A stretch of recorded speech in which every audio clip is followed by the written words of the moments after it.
ఆదాబ్ షెహన్షా. మరి తమరికి ఈ కానుక నచ్చినట్లేనా? చాలా నచ్చింది. మా పెళ్లి రోజు సందర్భంగా అందరికంటే అందమైన కానుక మీరే ఇచ్చారు. నేను మీ చిన్ననాటి స్నేహితురాల్ని. మీ ఇష్టాలేమిటో నాకు బాగా తెలుసు. అదే మీలో ఉన్న ప్రత్యేకత. ఈ గులాబీ పూలైతే చాలా అందంగా ఉన్నాయి. వీటి సువాసన కూడా అంతే గొప్పగా ఉందో లేదో మేము చూడదలిచాం.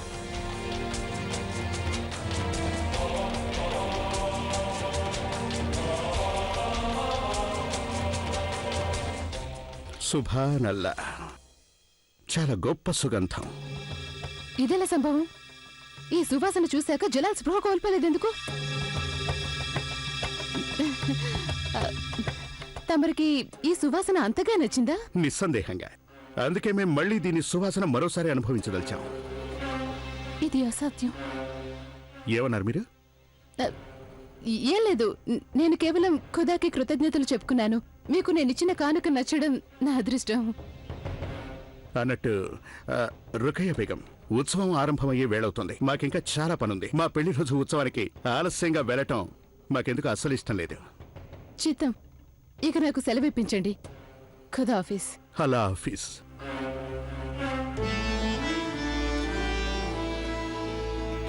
ఇంకా మీరు నా మీద కోపంగానే ఉన్నారా?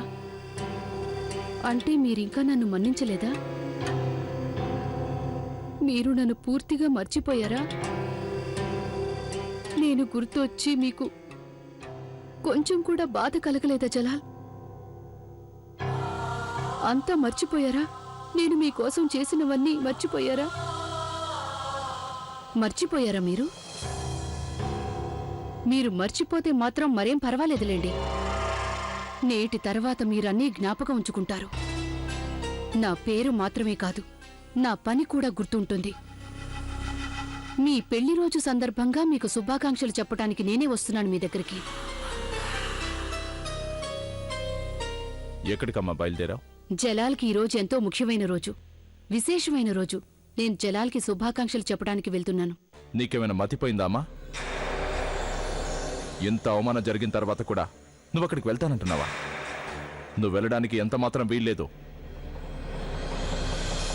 నేను చెప్పింది వినిపించలేదా? నువ్వు అక్కడికి వెళ్ళడానికి వీల్లేదు. ఆదాం ఖాన్, నువ్వు నీ హద్దులు అతిక్రమిస్తున్నావు. నేనెవరనేది తెలీదా నీకు? ఎవరు నువ్వు? ఎవరు నువ్వు? ఏమిటి నీ స్థానం? ఇప్పుడిక నువ్వు మహామంత్రివి కాదు, అలాగే జలాల్కి పెద్దమ్మవి కూడా కాదు. నువ్వు కేవలం ఒక దాసీవి మాత్రమే. ఇక నువ్వు చేయవలసిందల్లా వచ్చేపోయే వాళ్లకు తల వంచుకుని సలాములు చెయ్యడం ఒక్కటే. ఆదాం ఖాన్, ఏ ఇప్పుడెలా ఉంది నీకు నన్ను అడ్డుకోవడానికి? నిన్ను కదలనివ్వను. ఆశ్చర్యంగా ఉందా నీకు?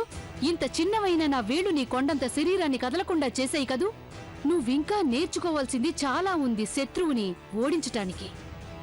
బలం కాదు, తెలివితేటలు చాలా అవసరం. అదను చూసుకుని చిన్న దాడి చేస్తే చాలు, శత్రువు మళ్ళీ లేవలేడు.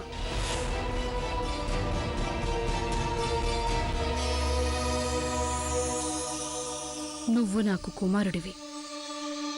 నాకు నువ్వంటే ఎంతో ఇష్టం. అందుకే నిన్ను వదిలేశాను. నీ స్థానంలో వేరొకరుంటే వెంటనే ప్రాణాలు పోగొట్టుకునేవారు. మర్చిపోలేదు నేను. జలాల్ నా అహంకారాన్ని అణిచివేయటమే కాదు, తన పట్ల నాకున్న ప్రేమను కూడా పోగొట్టుకున్నాడు. నేను నిన్ను ఎంతో ప్రేమిస్తున్నాను ఆదాం. నా మాట నమ్ము. నేనేం చేసినా కేవలం నీకోసమే చేస్తున్నాను. నేను ఒక్కసారి కాదు 1000 సార్లనే జలాల్కి సలాం చేస్తాను. బహుశా తను నన్ను పట్టించుకోకపోవచ్చు. అతనిప్పుడు కేవలం జోదాని పట్టించుకుంటాడు. కాని ఏమైతేనేం, ఇలాంటి వాళ్ల వల్ల నాకెలాంటి నష్టం కలగదు. ఎందుకంటే ఇలాంటి వాటి వల్ల నేను నా లక్ష్యాన్ని ఎన్నటికీ విస్మరించను. నీకో సంగతి తెలుసా ఆదాం? ఎవరైనా తన కాళ్ల దగ్గరే పడి ఉన్న బానిసని ఎంతమాత్రం ఎన్నడూ పట్టించుకోరు. ఎందుకంటే ఆ బానిస తన కాళ్ల దగ్గరే పడి ఉన్నారన్న ధైర్యం, తన చెప్పు చేతుల్లో ఉంచుకోవచ్చన్న నమ్మకం. కానీ ఆ బానిస చాలా తేలిగ్గా తప్పు చేస్తారు. ఎందుకో తెలుసా? ఎందుకంటే ఆ బానిస దృష్టి ఎప్పుడు ఆ వ్యక్తి కాళ్ల మీదే ఉంటుంది కనుక. అందువల్ల ఆ బానిస ఆ వ్యక్తిని కాళ్లులాగి ఎప్పుడు కింద పడేయాలో బాగా గ్రహించగలడు. నా విషయంలో ఏవేవో జరిగాయి, కానీ వాటి ప్రభావం నీ ముందున్న భవిష్యత్తు మీద కొంచెం కూడా పడనివ్వను. నేను నిన్ని సామ్రాజ్యంలో అతి గొప్ప స్థానంలో చూడదలిచాను. ఇప్పుడు జలాల్ పట్ల నా మనసులో ఏదైనా భావం ఉంటే అది కేవలం ద్వేషం ఒక్కటే. ఆదాం, నేను నీకు విజ్ఞప్తి చేస్తున్నాను. ఆ ఖుదా దయ వల్ల దయచేసి ఇంకెప్పుడూ నన్ను నీ మీద కోపం ప్రదర్శించే పరిస్థితి రాకుండా చూడు.